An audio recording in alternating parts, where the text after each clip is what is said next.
Hey, what's up guys, it's Kodi. In this video I'm going to be going over another Stamina Warden PvP setup. It's going to be involving 2H on the front bar and Sword and Board on the back, so it's going to be like my last Stamina Warden build video. I'm also going to be putting out a Stamina DK build video revolving around the same sets as my Stam Warden in this video, and a Magic Sword PvP build video, so make sure to subscribe and hit that thumbs up button, and comment for some more videos. But yeah, let's jump into this guys. Remember, these build videos, I do not claim to be the theory crafter of these builds. There's a very limited best in slot and meta gear in my opinion, so don't get mad in the comment section below please if you think I stole your build or something. Like, no, it's not like that. Alright, so we are running 2 pieces of medium armor blood spawn. Make sure to wear 2 medium, I think that is the best. We're running 7th Legion on the body, and we have a neck, and we're running Truth on the back bar. Now Truth is farmed in Dark Shade Caverns. There's some drops, name drops, so you can get these from certain bosses. I'll put a link in the description below of where you can get these items.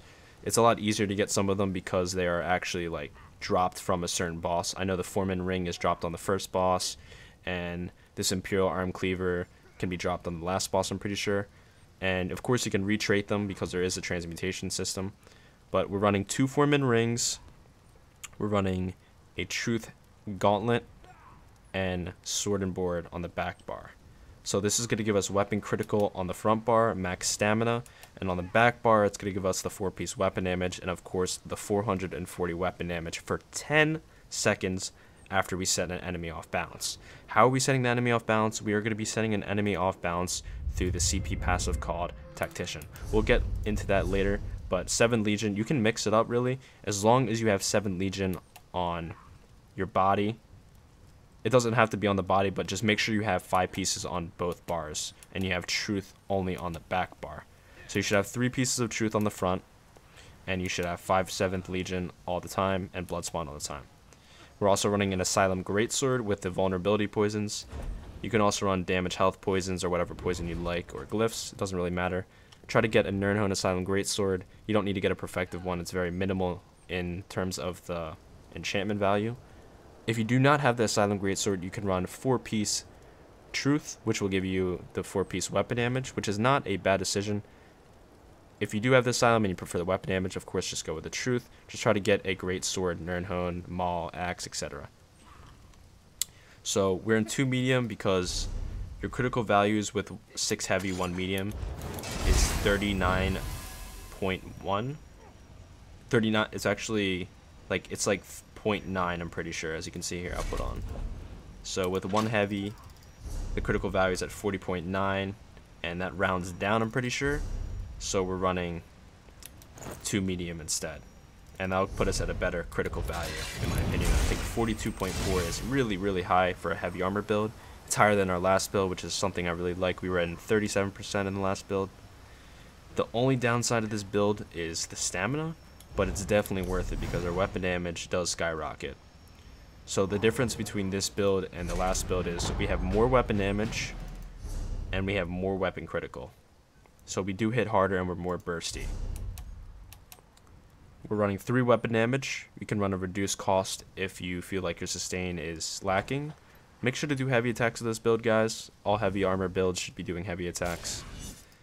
We're running 64 in a stamina. We're running the Warrior Stone, and I do recommend being a red guard. We're also running Dubious Cameron Throne, but if you'd like to put on prismatic glyphs or put points into health, you can definitely go with the Lava Foot food. It's really good. It gives about 200 more stamina recovery, which is nice, but you lose the health, so that's why I'm saying you need to put some more points into health. Skills are still running the same: Dizzy Swing, Reverse Slice, Forward Momentum, Subterranean, Resolving Vigor, Dawnbreaker, Ice Fortress, Bullnetch, Green Lotus, Shimmering Shield, Soothing Spores, and Healing Thicket. And we are running immovability, speed, stamina pots, which is definitely recommended and needed for this build in my opinion. So we have a ton of weapon damage, guys. We're going to go into the CP. We have, remember, the CP is just my CP. You can change it to your liking. We have 56 in a Warlord, 43 in a Mooncalf, 19 in Tenacity, 56 in a Tumbling, 56 in a Shadow Ward, 11 in the Blessed, 81 into Master at Arms, and 39 into Physical Weapon Expert. Remember, you have to put 120 points in this tree to have the build work. Truth will not proc unless you have Tactician. Tactician is when you roll dodge to dodge an attack, you set the enemy off balance, which procs Truth. So not only will you be getting 10% more damage from that CP passive, which is really, really good, you'll be getting the 440. So you have to dodge roll on the back bar, and it will proc literally 100% of the time. All it requires is one dodge roll. Outnumbered or not outnumbered, it's really easy to proc this set, guys, and it's worth the damage you would be getting. This is not min-max in my opinion. Like, I put way too many points into Master Arms, but these trees aren't really that important. Physical weapon and shattering blows are nice. I should probably drop some points out of here, but yeah, change it to your liking, test it. 56 in precise strikes and 43 in a mighty. You can put points into piercing, but we do have major fracture already, so I did not worry about that.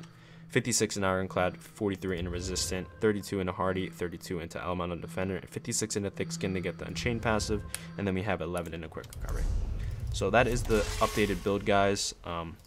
Thank you so much for watching. Tell me if you guys enjoy this build, and I'll be doing a Stam DK build video in the next couple of days, in addition with another Magicka Sorc build for the Clockwork City patch. Thank you guys for watching. I'll see you guys later. Peace out.